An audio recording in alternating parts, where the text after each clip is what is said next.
know effects, but you want to do an effects film and you want to do it on a low budget, get really chummy with some aspiring visual effects people that have been noodling around with this stuff, maybe doing it at a boutique effects house where they've actually been hands-on and done shots, maybe working on their own with apps like After Effects and things like that, where you can do relatively simple composites.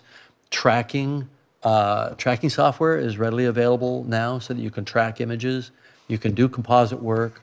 You could even set up your own facility if you wanted to. You could probably put 5 or 6 seats in of Maya and Nuke and things like that, and just be able to do basics.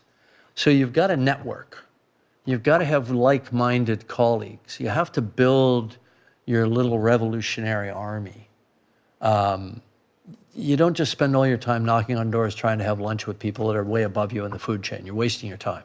You've got to work at a peer level. There's no sort of inside knowledge that's a magic bullet that's going to leap you up 3 levels in the film industry. You have to work your way up through those levels, and you have to do it by learning the craft.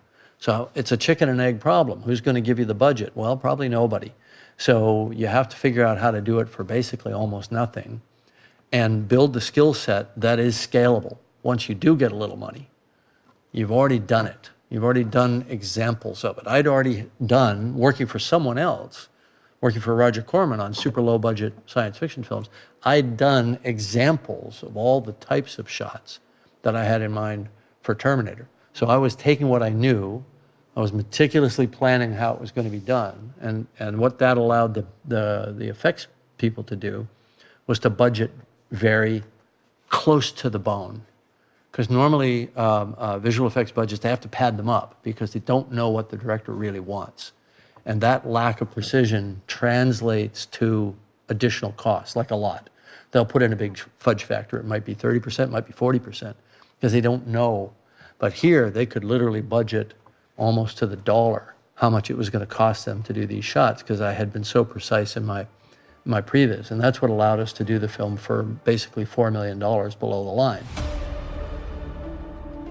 So I felt I was presenting a package to a low-budget producer that was actually attractive and made sense. There was logic behind every decision that was made. There was logic to shoot the vast majority of the film on the streets of LA with available light, and to only dip our toe into the exotic environment that required the visual effects sparingly, pick our battles.